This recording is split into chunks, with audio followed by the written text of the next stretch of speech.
A few years ago, I used to create daily vlog content for my YouTube channel, and I enjoyed it.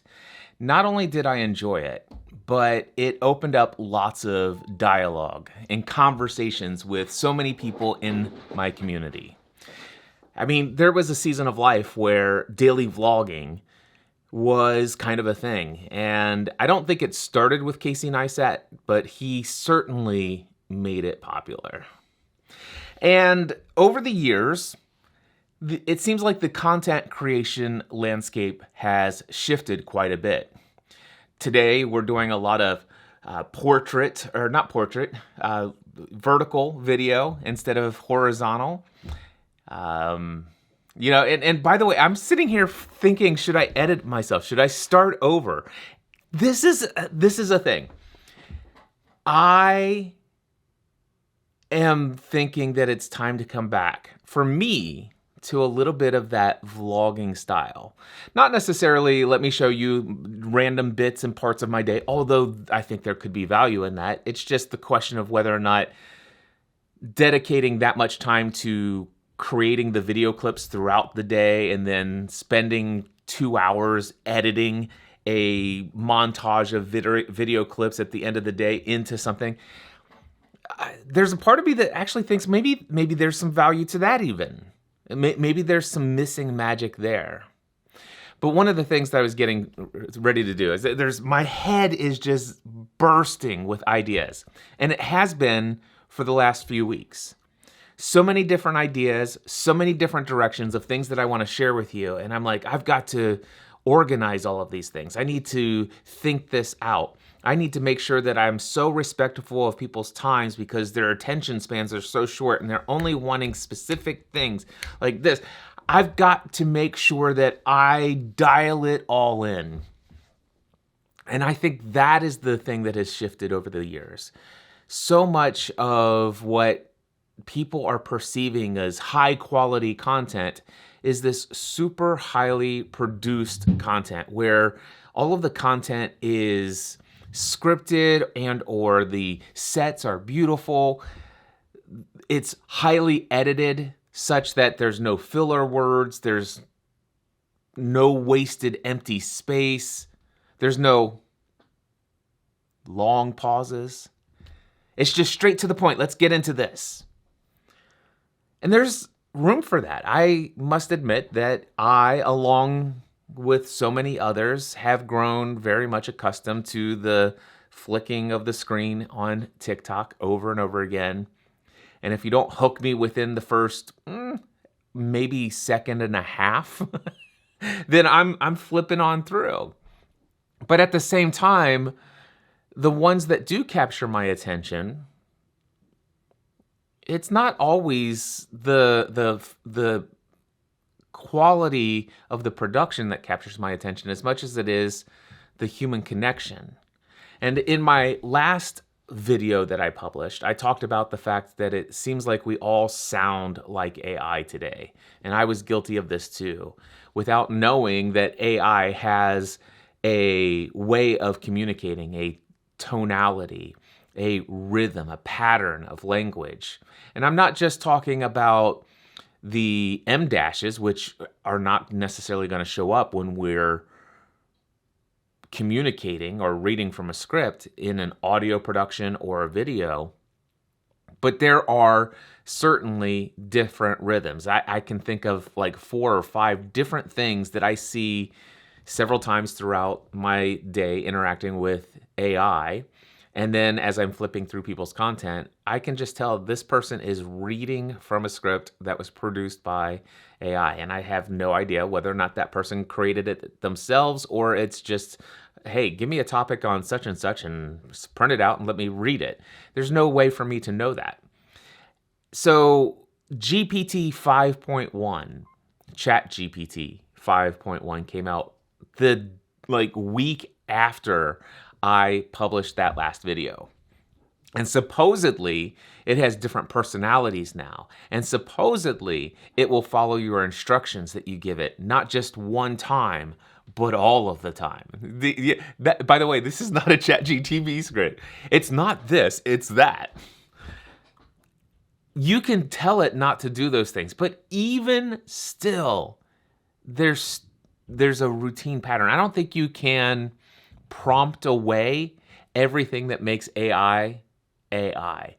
It's so formulaic. It is predictable. I mean, if you even do some research on how does AI work, it is all about predictability. It's predicting what should the next word be based upon the context. And it is predictable.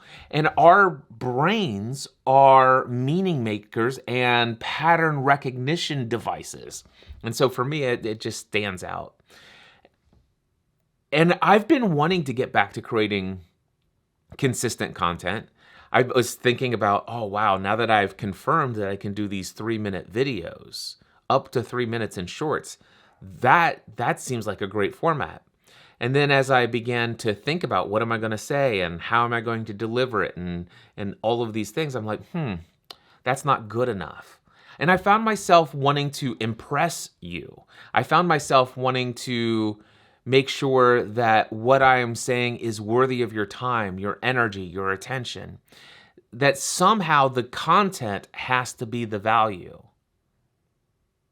What if me showing up and just being myself, what if that were the value? And what if it were my imperfections that make me human, my unpolished approach, my unscripted nature? What if I come down to my office, pull out my camera out of the camera bag, throw on my shotgun microphone, hit the button, and have no idea what I'm going to say? And then all of a sudden, I'm about 7 minutes into this thing. And it just comes out.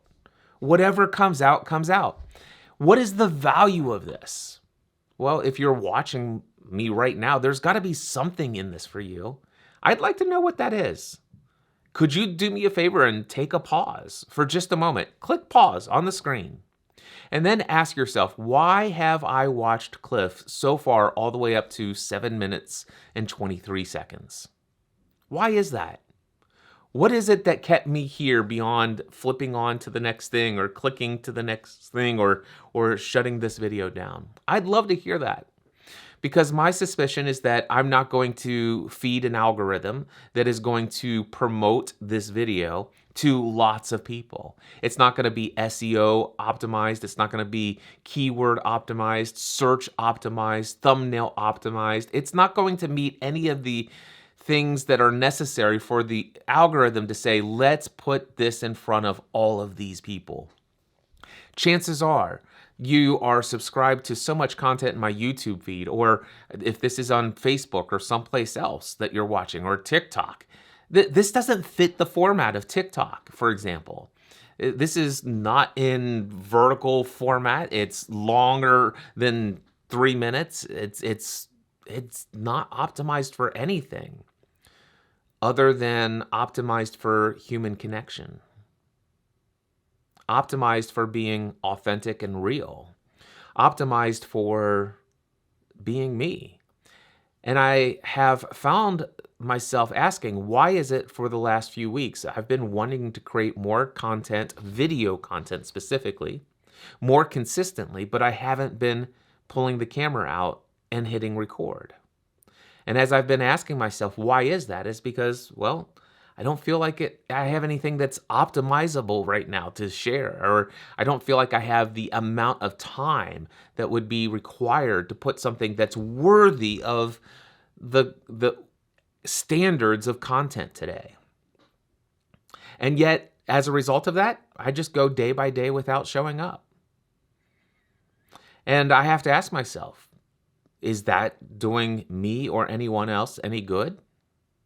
No. It doesn't keep me top of mind. It doesn't remind people that I'm still out here. It doesn't remind you of who I am. It doesn't remind you of just how I show up in the world, my desire to be of service and encouragement and entertainment and inspiration and motivation. It doesn't remind you of me and who I am and the work that I do at all if I just don't show up. And sure, this may not be for everyone. In fact, I know for a fact it's not for everyone. Very few people are actually going to watch all the way up to 10 minutes and 5 seconds right now. And that's okay. The fact is that you're here. And that's why I created this. I created this for you because I knew that you and a handful of other people would make it this far in, even if I didn't have a script.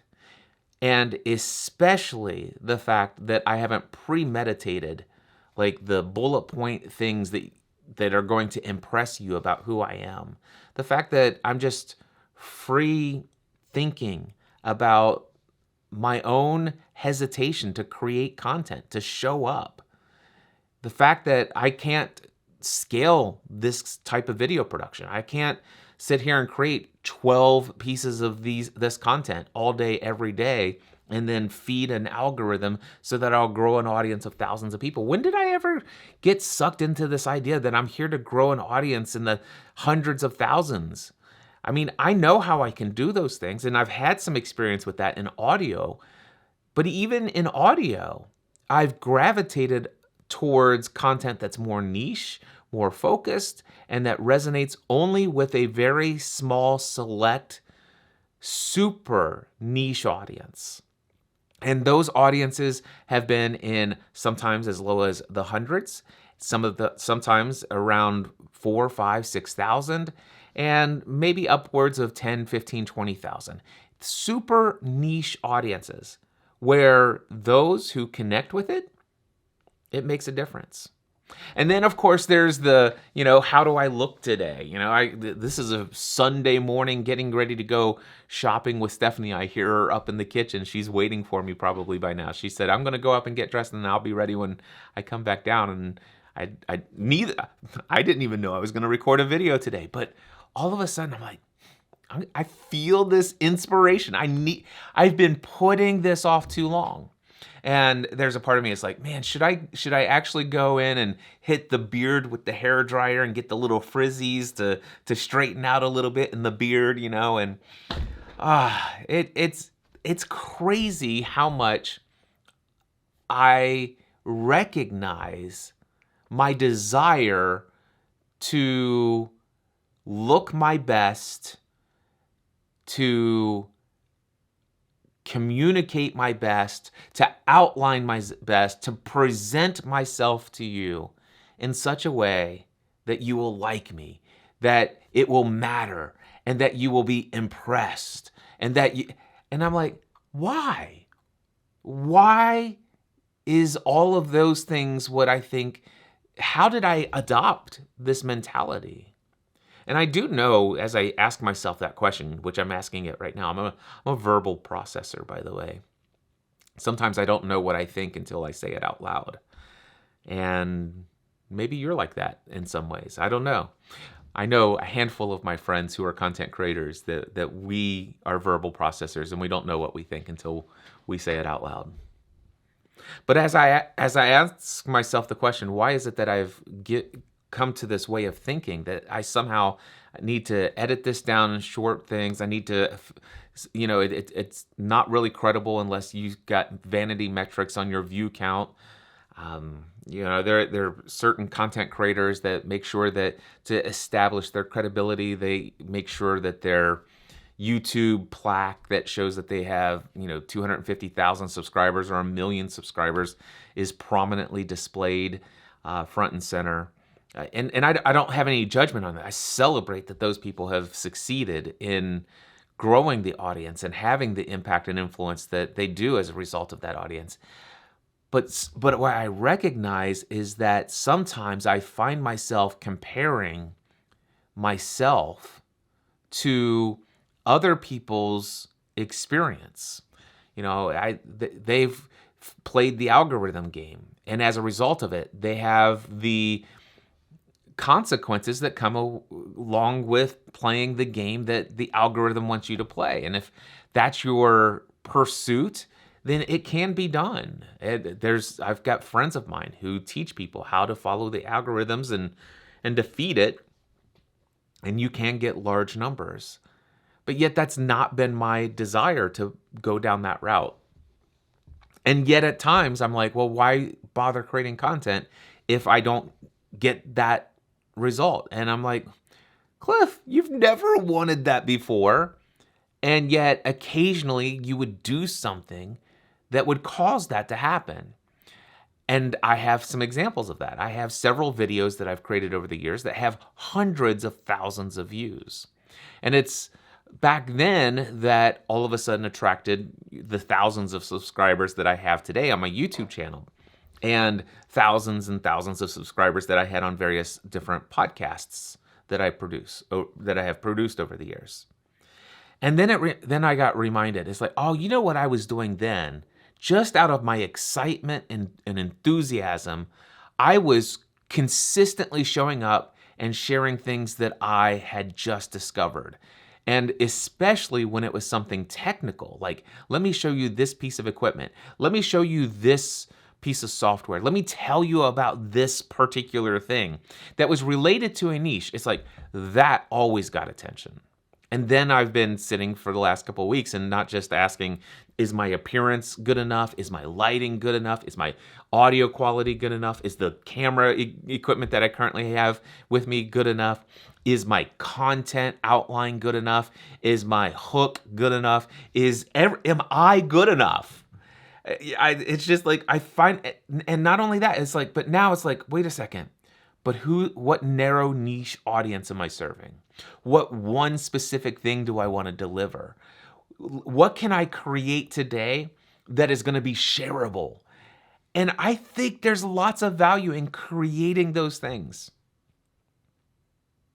And I will probably intentionally do some of those things. But what I recognize right here, right now, is that over the last couple of weeks, I've been waiting for the margin and the inspiration and the topic to just come to me. And it hasn't just naturally come to me because I've been focused on priorities that are well above and beyond content creation. It is the connections, the human relationships, the conversations I'm having with my current coaching clients and those people, those human people out there that I've been introduced to, that I have established a relationship with, the ones that there's rapport and trust that's being built. And I'm asking lots of questions, getting very curious about who these people are. And at some point, some of these people reveal to me something that's going on in their lives, which is perfectly aligned with the coaching that I do. And I use something called the Prosperous Coach Method for creating clients. And I will tell you, this has been the focus of mine since I first discovered this book. I think it might have been in 2017, but it's always been my focus since I discovered this different approach. But in 2017, 18, and 19, I didn't choose one or the other. I was doing both, but somewhere along the lane, along the journey, I stopped the content creation, especially the video content creation. And I don't know why. And I think it has a lot to do with everything. And I want to get back to content creation. I want to just be able to hit record with an outline, without an outline. And just know that, you know what? I'm not feeding an algorithm. I'm showing up. I'm going to be me. And some people will stick around for about 18 minutes and 47 seconds. If that's you, and you stuck around for this whole video, I'd love a comment or a direct message. Let me know, why did you watch this whole video? And also, did you get some value from it? I'd love to hear. All right, talk to you soon.